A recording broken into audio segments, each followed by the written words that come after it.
ज्यादा अच्छा रहेगा, दिखेगा भी हम लोग को, समझ में भी ज्यादा आएगा। ठीक है, तो चलिए हम लोग क्या करते हैं, क्वेश्चन को देखते हैं।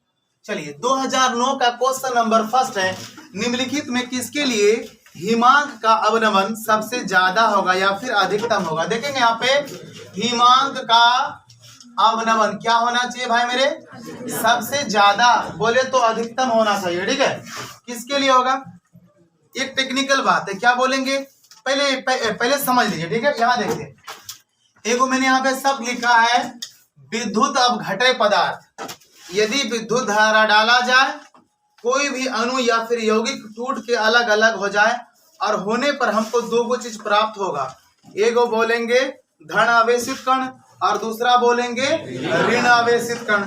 बात समझे, जो ध्यान देना, जो आयन देता है धन आयन और ऋण आयन, वो वाला क्या हो जाएगा, इलेक्ट्रोलाइट हो जाएगा, बोले तो वैद्युत अपघटय पदार्थ हो जाएगा।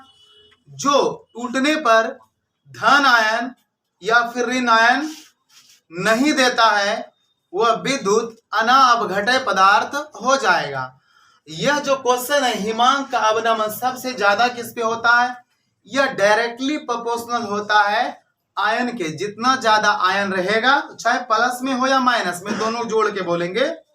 फर्स्ट क्वेश्चन है, जानबूझ के समझाना पड़ रहा है। ठीक है, तो यहाँ जरा ध्यान दीजिएगा। यदि मैं इन चारों ऑप्शन की बात करूं, देखेंगे K2SO4 है, NaCl है, यूरिया है और ग्लूकोज है।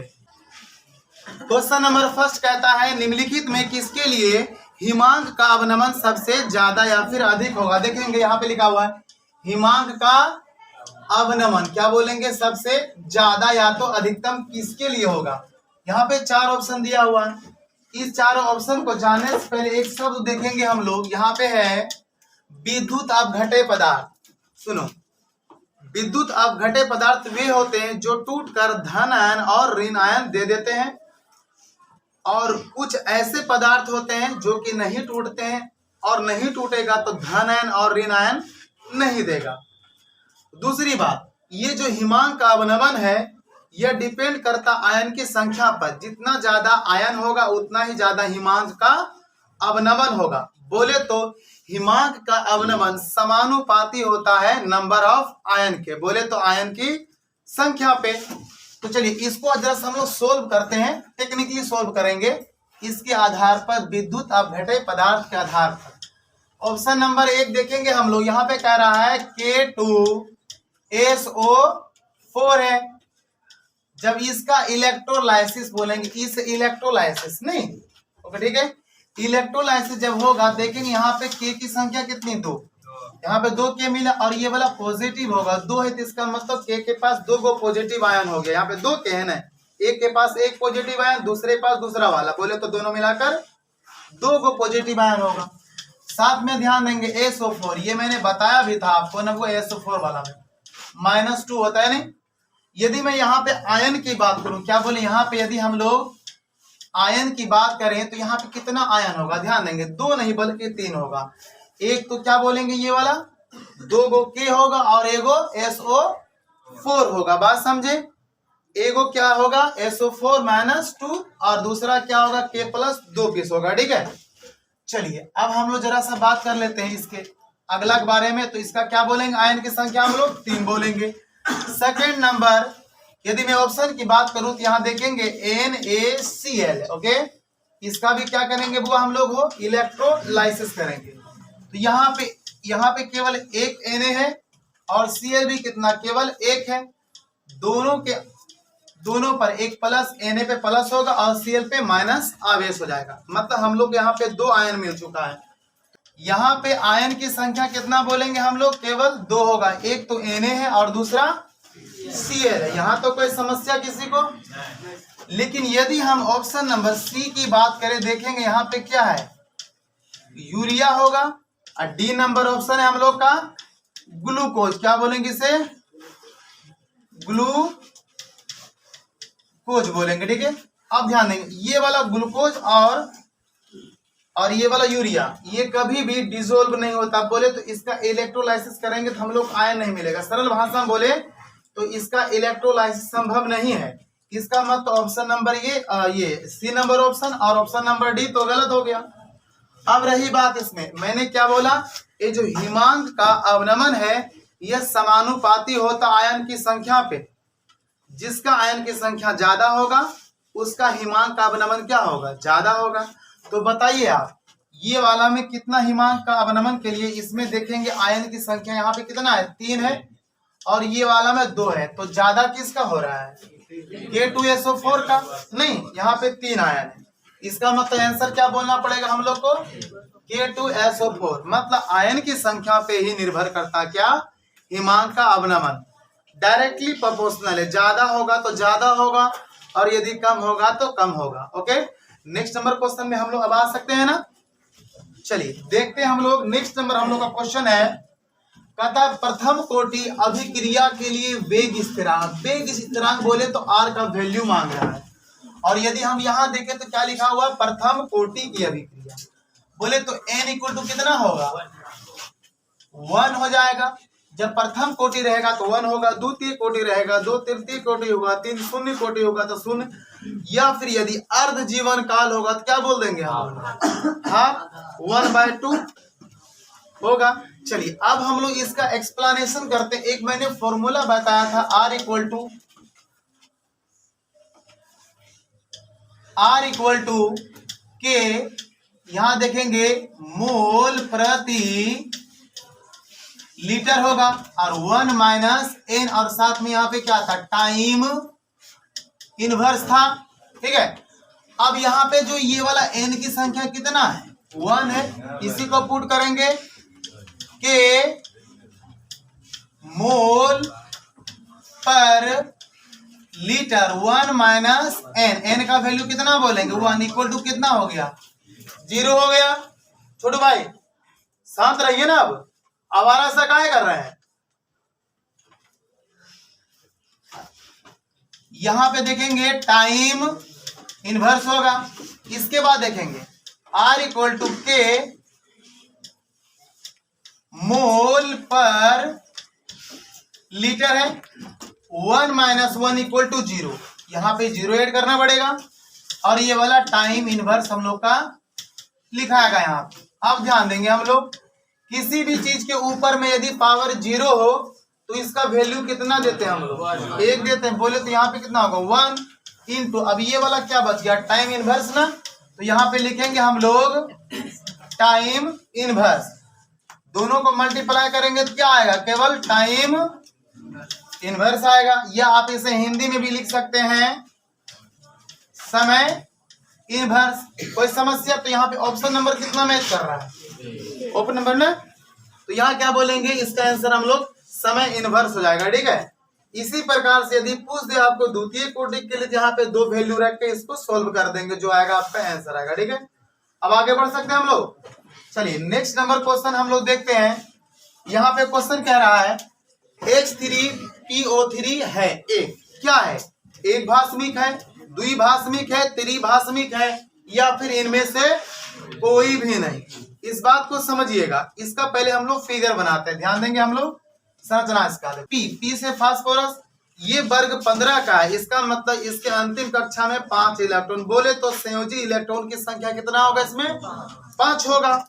अब ध्यान देंगे, इसका मतलब यहाँ बंधन भी 5 नहीं, एक तो 2 बंधन यहाँ पे ऑक्सीजन के साथ जुड़ जाएगा, जो बंधन 3 बच जाता, देखेंगे 3 O है, एक O मैंने यहाँ पे डाल दिया, दूसरा O अब तो नहीं रहा। अब यहाँ पे देखेंगे H की संख्या कितनी है, 3 है, तो इसके साथ एक H और एक H यहाँ, और यहाँ पे केवल H। यह जो भास्मिकता जो डिपेंड करता है, क्या बोलेंगे हम लोग, ये जो भास्मिकता डिपेंड करता है, यह करता आपके OH की संख्या पर, बोलेंगे डायरेक्टली प्रोपोर्शनल टू OH। बोले तो अल्कोहल की संख्या पे भास्मिकता ज्यादा होगा, सॉरी, यदि OH का वैल्यू ज्यादा होगा तो भास्मिकता भी ज्यादा होगा। यदि OH की वैल्यू कम, बोले संख्या इसका कम होगा, तो इसका मतलब इसका भास्मिकता भी क्या हो जाएगा, कम हो जाएगा, मतलब डायरेक्टली प्रोपोर्शनल। यदि मैं इस क्वेश्चन में पूछूं आपसे कि भाई मेरे इसमें कितना पीस OH, ध्यान देंगे एक ये वाला और ये केवल 2 है ना, इसका मतलब इसका जो भास्मिकता होगा कितना बोलना पड़ेगा हम लोग को, 2 आंसर। बोले तो 2 का बोले तो द्वि, क्या बोलेंगे, द्विभास्मिक होगा नहीं, तो ऑप्शन नंबर ये वाला सही होगा ना। अब आगे बढ़ सकते हैं हम लोग। चलिए नेक्स्ट नंबर क्वेश्चन में देखेंगे हम लोग, निम्नलिखित में कौन संक्रमण धातु का आयन, ये सभी आयन यदि चाहे तो प्लस किसी के खोपड़ी पर लग जाए या तो माइनस लग जाए, ये वाला क्या होगा, हमेशा आयन होगा। ठीक है।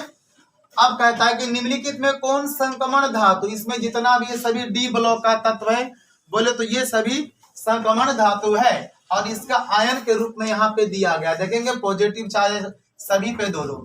लेकिन यहाँ पे क्वेश्चन क्या है, प्रति चुंबकीय इनमें से कौन सा होगा। बट आपके क्वेश्चन बैंक में थोड़ा सा मिस कर गया है, वहां पे लिखा चुका है अनुचुंबकीय, लेकिन यहाँ पे क्या लिखाना चाहिए, राइट, प्रति चुंबकीय। ठीक है, इसको हमने सुधार दिया। चलिए अब जरा सा बात करेंगे, जोड़ा लग जाएगा तो युग्म के रूप में होगा, यदि जोड़ा नहीं लगेगा तो युग्म, बोले तो वो युग्मित रहेगा नहीं। तो जरा सा मैंने आपको टेक्निकली बनाने के लिए भी बताया था, इलेक्ट्रॉनिक विन्यास पे डिपेंड करता है। तो डायरेक्टली मैं बाबू इसका आंसर में ही आता हूं, इसे बोलेंगे हम लोग Zn+2। ठीक है, चलो जरा सा ध्यान देंगे हम लोग इसमें। बोले तो Zn+2 का इलेक्ट्रॉनिक विन्यास को ज्ञात करेंगे। इसका परमाणु संख्या होता है Zn का 23। मैंने क्या टेक्निकली बताया था आपको, यदि +2 है तो प्लस के बदला उल्टा, बोले तो माइनस, प्लस रहेगा तो माइनस कर देंगे और माइनस रहेगा तो क्या करेंगे, इसको प्लस। यहाँ प्लस, इसका मतलब 2 इसमें से घटाना पड़ेगा तो कितना बढ़ गया, 28। अब हम लोग को जिंक के लिए 30 का नहीं बल्कि 28 का इलेक्ट्रॉनिक विन्यास को निकालना पड़ेगा। चलिए ध्यान देंगे हम लोग, 1s2 2s2 2p6 3s2 3p6 3d में नहीं लिखेंगे ना, फिर यहाँ क्या 4s2। अब ध्यान देंगे, यदि मैं यहाँ से यहाँ तक की बात करूं तो देखेंगे यहाँ कितना बुरे 18 इलेक्ट्रॉन होता है। यहाँ की बात करूं तो यहाँ पे कितना 2, बट यहाँ पे हमको लाना कितना 28 है, कितना 18 इधर 2 इधर कितना होगा 20। अब बच कितना गया 8 ना, तो बोले तो डी वाला पे कितना आ जाएगा 8। ये दोनों क्या करेंगे, ऐड कर देते हैं। ठीक है, और यहाँ देखे, यदि मैं डी उप कक्षा को बनाऊं 3D, ये वाला किसका होगा 3D का, 1 2 3 4 5। अच्छा अब यहाँ पे कितना पीस हो गया, ये दोनों मिला कितना बोलेंगे 10 गुण इलेक्ट्रॉन हो गया। इलेक्ट्रॉन सबसे पहले स्पिन में भरेगा, उसके बाद अपोजिट स्पिन में भरेगा। बोले तो पहले यहाँ से यहाँ तक एक एक इलेक्ट्रॉन पांचों में भर जाएगा, फिर इसके बाद उल्टा करके बोले तो अपोजिट स्पिन में इसे फिर से भरना पड़ेगा इलेक्ट्रॉन को। देखेंगे यहाँ पे कितना बाबू था हम लोग का 10 गो इलेक्ट्रॉन था ना। यहाँ देखेंगे 1 2 3 4 5 हो गया, फिर से उल्टा करके लिखना पड़ेगा 6 7 8 9 10। देखिए सभी में आप देखेंगे जोड़ा जोड़ा के रूप में होगा ना, कहीं भी दिख रहा है कि कोई भी इलेक्ट्रॉन ऐसे अकेले है या फिर नीचे से अकेले है, नहीं, ये किसी भी प्रकार से इलेक्ट्रॉन यहाँ पे अकेले नहीं है। बोले तो सब का सभी यहाँ पे अभी युग्म के रूप में है और युग्म के रूप में कोई भी नहीं है। यहाँ क्वेश्चन क्या कह रहा है, ये वाला क्या बोलेंगे प्रति चुंबकीय। प्रति देखो पी से पेड़, पी से प्रति चुंबकीय बताए थे, ओ से अकेले, ओ से अनुचुंबकीय। अकेले मतलब अभी जोड़ा नहीं लगा हुआ है, ये वाला बात बताए हैं कि नहीं आप, यहाँ तो कोई समस्या समझने में। तब अब तो फिर इसका आंसर बताइएगा क्या होगा, Zn+2 प्रति चुंबकीय होगा कि अनुचुंबकीय होगा, प्रति चुंबकीय होगा। काहे होगा, क्योंकि सभी का सभी क्या होगा जोड़ा के रूप में, इसीलिए प्रति चुंबकीय होगा। बोले तो फाइनल आंसर हम लोग का क्या मिल जाता है, ये वाला Zn+2। ठीक है, इसे भी आप लोग रिवाइज कर लेंगे। नेक्स्ट नंबर क्वेश्चन पे अब हम लोग आ सकते हैं। चलिए क्वेश्चन नंबर 4, क्वेश्चन नंबर इस बार आएगा हम लोग का 5। क्वेश्चन नंबर 5 है, अयस्क में उपस्थित औषधियों को क्या कहते हैं, बताएंगे। ये तो आपको याद भी था, अयस्क में जो कचरा के रूप में जो बिना काम का चीज रहता है उसे हम लोग क्या बोलते हैं, कचरा। कचरा के रूप में ये यदि बात हम लोग किसका बोलेंगे, अयस्क का, तो क्या बोलना पड़ेगा बुआ, ये जो अशुद्धि होगा ये कचरा है, लेकिन किसके रूप में होगा मेरे भाई, गैंग के रूप में हो। क्या बोलेंगे, GANGUE गैंग। ठीक है, ऐसे लिख दिया हुआ गैंग। इन्हें बोलना गुलाबी गैंग, एगो फिल्म भी था ना, वो सनका वाला नहीं बोलना है। अयस्क में उपस्थित औषधियों को हम लोग क्या बोलेंगे, गैंग। बोले तो कचरा है नहीं, तो अब हम लोग नेक्स्ट नंबर में क्वेश्चन में चलते हैं। देखिए नेक्स्ट नंबर क्वेश्चन हम लोग का है क्वेश्चन नंबर 6। NiCO का होल फॉर्म में किसका बोल रहा है? निकेल का। निकेल बोले तो Na से निकेल ना, इसका क्या बोलेंगे? ऑक्सीकरण अवस्था। O से ऑक्सीडेशन, S का मतलब स्टेट, या फिर आप लिख सकते हैं इसको O, N का मतलब ऑक्सीडेशन नंबर भी तो लिख सकते हैं। अब इसका आंसर बनाएंगे। पहले यहाँ पे ये वाला कंपाउंड को लिखते हैं NiCO का होल फोरे बड़ा वाला ब्रैकेट बंद है नहीं, जिसका निकालना होता है ऑक्सीकरण संख्या, उसे क्या करेंगे हम लोग लिख देते हैं। फिर प्लस में याद है आपको number of ligand into character of ligand, यही ना था। तो यहाँ पे लिगेंड की संख्या कितनी है? 4 है। और इसका लक्षण बोले स्वभाव क्या है? CO न्यूट्रल लिगेंड है, उदासीन है, जिसके ऊपर में कोई भी आवेश नहीं होता है या फिर नहीं रहता है। बोले तो इसके आवेश क्या होगा? इसका 0 होगा। 4 को 0 से मल्टीप्लाई करें इक्वल टू नहीं कुछ यहाँ पे पावर या फिर आवेश है, इसका मतलब यहाँ पे क्या होगा मेरे भाई? 0 होगा। अब देखेंगे Na से निकेल, 4 गुना 0 0 हो गया, इसका मतलब निकेल का ऑक्सीकरण संख्या कितना होगा? 0 होगा। यहाँ पे खोपड़ी पे हम लोग इसको लिख भी सकते हैं, निकेल का ऑक्सीकरण संख्या 0 होगा। ये वाला मैंने क्वेश्चन को भाई मेरे पहले भी बना चुका था ना, क्लास में भी हम लोगों ने। अब अगला नंबर क्वेश्चन पे आ सकते हैं हम लोग। चलिए नेक्स्ट नंबर क्वेश्चन हम लोग का है, निम्नलिखित में कौन सी दवा बुखार को कम करता? बुखार बोले तो आपके शरीर का तापमान बढ़ जाना है, क्या बुखार है? नहीं। यदि आपके शरीर का तापमान बढ़ जाता है तो उसको कम भी तो करना होता है।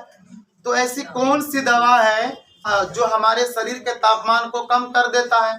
यहाँ पे ध्यान देंगे हम लोग, एंटीपायरेटिक है। एंटी का मतलब होता है विपरीत, बोले तो उल्टा। क्या बोले हम लोग? विपरीत बोले तो उल्टा। अब पायरेटिक का मतलब बोलेंगे हीट। यदि हमारे शरीर का तापमान बढ़ जा रहा है, इसका मतलब क्या? हमको बुखार लग गया है। यदि वही वाला तापमान को घटा देंगे तो क्या हो जाएगा? फिर से हम लोग नॉर्मल हो जाएंगे।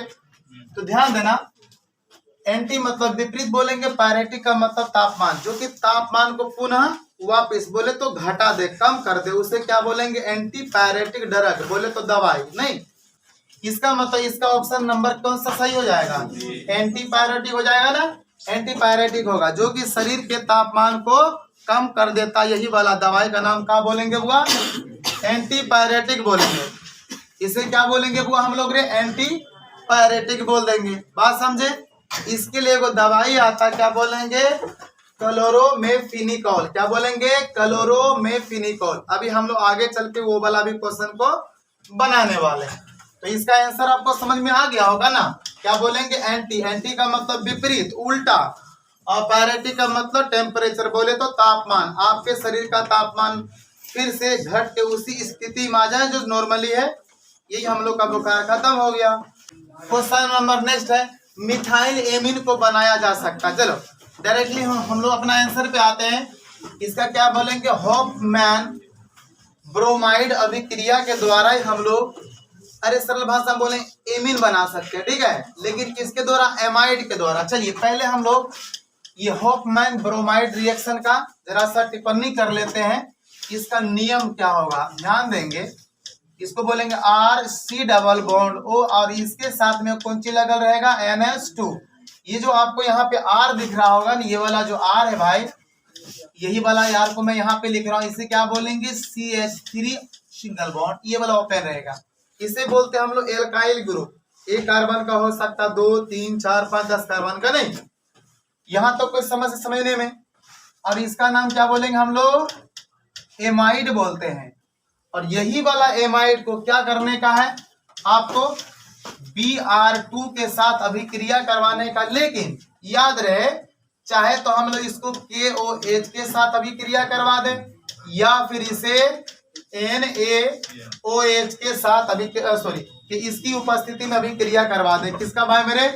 KOH या फिर NaOH की उपस्थिति में अभिक्रिया करवाएंगे। लेकिन एमाइड को किसके साथ? Br2 के साथ अभिक्रिया करवाएंगे। तो ये जो आपको दिख रहा होगा, ये वाला जो ग्रुप होगा, इसे बोलते हैं हम लोग कार्बोनाइल ग्रुप ना।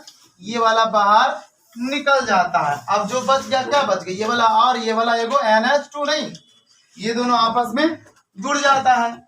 अब इसे हम लोग यहाँ पे क्या लिखेंगे, ध्यान देंगे। अब क्या बच गया हम लोग को, R बच गया होगा और ये वाला NH2, इसी का नाम हम लोग क्या बोलेंगे, एल्काइल। क्या बोलेंगे इसे, एल्काइल एमीन। एल्काइल एमीन हो गया।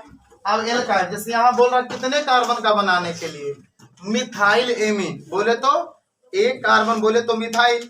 चलो मैं इसका फॉर्मूला पहले यहाँ पे लिख दे रहा हूँ, CH3NH2, ये वाला क्या हो गया हम लोग का, मिथाइल एमीन हो गया।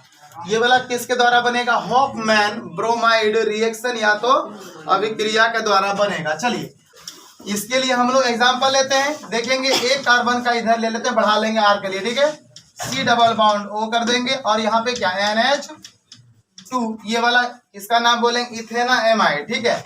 बट इसमें से क्या होगा, ये वाला कार्बोनाइल ग्रुप बाहर निकल जाए। कब निकलेगा, जबकि इसको हम लोग क्या बोलेंगे, Br2 के साथ अभिक्रिया करवाएंगे, लेकिन ये दोनों में से किसी की भी उपस्थिति में। तो यहाँ ध्यान देंगे, तो अब क्या बच जाता है, यही दोनों में बचेगा, ये दोनों ऐड कर लेंगे CH3 और यहाँ पे क्या NH2, ये वाला कॉमन नाम है मिथाइल एमीन। तो हम लोग इसे क्या बोल सकते हैं, मिथानवन एमीन या फिर मिथान एमीन, या फिर कॉमन नाम क्या बोलेंगे, मिथाइल। क्या बोलेंगे इसका नाम हम लोग, मिथाइल एमीन बोल देंगे। यहाँ तो कोई समस्या, चलिए इसी बहाने हम लोगों ने हॉफमैन ब्रोमाइड अभिक्रिया को भी सीख लिया रूल को, और एक एग्जाम्पल भी बना लिया इस क्वेश्चन को लेकर। अब ऐसा कोई भी तो क्वेश्चन आ सकता है भाई मेरे। चलिए नेक्स्ट नंबर क्वेश्चन देखेंगे हम लोग। कहता है एल्काइल हैलाइड को अल्कोहल में कैसे बदलेंगे। सुनिएगा, ये वाला जो एल्काइल हैलाइड है, इसे अल्कोहल में बदलने के लिए हमें किसका सहारा लेना पड़ता है, विस्थापन अभिक्रिया। बोले तो अपने स्थान से हट जाना। यदि मैं बात करूं एल्काइल हैलाइड की, एल्काइल का मतलब कार्बन होना चाहिए, नहीं ये वाला कार्बन होना चाहिए, और साथ में क्या, हैलाइड का मतलब एक्स। एक्स बोले तो फ्लोराइड, क्लोराइड, ब्रोमाइड, आयोडाइड, यही था, ठीक है। यदि इसको हम लोग किसके बोले, जल, जल बोले तो H2O, नहीं इसे क्या बोलेंगे वो हम लोग, H2O जल है ना। ये वाला OH तो माइनस होता, टेक्निक में भी बताया था। टेक्निक क्या था, फोन कर CBI वाले को SPCS थाने में, ओके। और ये वाला क्या हो जाएगा, प्लस। इसी कंडीशन में ये वाला भी तो वही होगा, हैलाइड तो माइनस में आएगा, ये वाला एल्काइल क्या आएगा, प्लस में। नहीं अब क्या कहें, देखो प्लस वाला माइनस में जुड़ता है, माइनस वाला प्लस में, ऐसे न मैंने करके टेक्निक बोला था। और यह जब अभिक्रिया कर लेगा तो यहाँ ध्यान देंगे हम लोग, तो यहाँ देखो ये वाला कार्बन था ट्रिपल बॉन्ड, यहाँ सिंगल बॉन्ड, तो ये वाला किसमें जुड़ गया है भाई, ये वाला OH में। अच्छा अल्कोहल बोले तो OH, OH का मतलब अल्कोहल ना था हम लोग का, बोलिएगा इसका मतलब ये वाला किसमें बदल गया, अल्कोहल में। कैसे, देखिए यही वाला चीज हम लोग का क्या बना है, ध्यान देंगे, अल्कोहल ना है, इसी के नाम क्या बोलेंगे वो हम लोग, एल्काइल हैलाइड बोलेंगे, एल्काइल हैलाइड बोल देंगे। यहाँ तो कोई समस्या, तो इसका मतलब यह अपने जगह से विस्थापित ना हो गया, रहेगा यह अपने, इसका मतलब यह अपने जगह से विस्थापित ना हो गया तब जाके बना। इसका मतलब ऑप्शन नंबर कौन सा लगाना पड़ेगा वो हम लोग करें, बी नंबर। विस्थापन अभिक्रिया के द्वारा जब एल्काइल हैलाइड जल के साथ अभिक्रिया करेगा तो अल्कोहल हम लोग को मिलेगा। क्वेश्चन नंबर नेक्स्ट कहता है कि कैप्रोलैक्टम किसका मोनोमर है। सुना पहले बात समझना, वैसे इसे ठीक है इसका आंसर, चलो ठीक है मैंने मान लिया, ओके। नायलॉन 6 ये वाला होगा, लेकिन होता कैसे, मैंने क्या बोला था, वो कैप्रोलैक्टम को लेते हैं ना, कैप्रोलैक्टम। तो यहाँ देखेंगे इसका जरा से एक्सप्लेनेशन करते हैं, EXP बोले तो एक्सप्लेनेशन। आपको ध्यान होना चाहिए, मैंने कुछ ऐसा वाला एक फिगर बनाया था, नहीं CH2 यहाँ भी क्या CH2, यहाँ देखेंगे 1 2 3 4 5, यहाँ देखो CH2 और एगो C, और इसी में डबल बॉन्ड लगा के इसके साथ जुड़ा हुआ था कि नहीं। इसी का नाम हम लोग क्या बोला था, CAPRO, कैप्रो, LACTUM, क्या बोलेंगे, कैप्रोलैक्टम। जब हम लोग कैप्रोलैक्टम को किसके बाबूरे, जल के साथ, याद रहे क्या बोलेंगे इसको हम लोग, H2O बोले तो जल के साथ अभिक्रिया करवाते हैं, लेकिन 533 केल्विन से लेके 543 केल्विन के बीच। ऐसा करने पर ये वाला जो कार्बोनाइल ग्रुप है ना, ये वाला बंधन क्या बोलेंगे, ब्रेक। यहाँ एस लगा देंगे, बोले तो टूट जाता है। जैसे ये वाला बंधन टूटता है तो एक नया संरचना हम लोग के पास आता है। ध्यान देंगे हम लोग N और इस पे वो H है। देखेंगे मेरे भाई यहाँ पे देखो CH2 की जो संख्या कितनी है, देखो यहाँ पे 1 2 3 4 5 न है, यहाँ पे लिखेंगे 5 और इसके बाजू में क्या है, ये C डबल बॉन्ड O और A।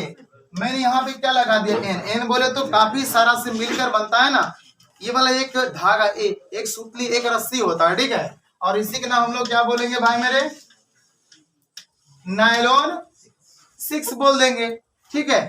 यहाँ तो कोई परेशानी किसी को, बोले तो ऑप्शन नंबर कौन सही होगा, नायलॉन 6 होगा, ठीक है। चलिए जरा सा हम लोग नेक्स्ट नंबर क्वेश्चन में चलते हैं। कहता है NiCO का होल 4 की ज्यामितीय संरचना क्या होगा। नहीं, इसके लिए हम लोग को क्या करना पड़ेगा, इलेक्ट्रॉनिक विन्यास को बनाना पड़ेगा।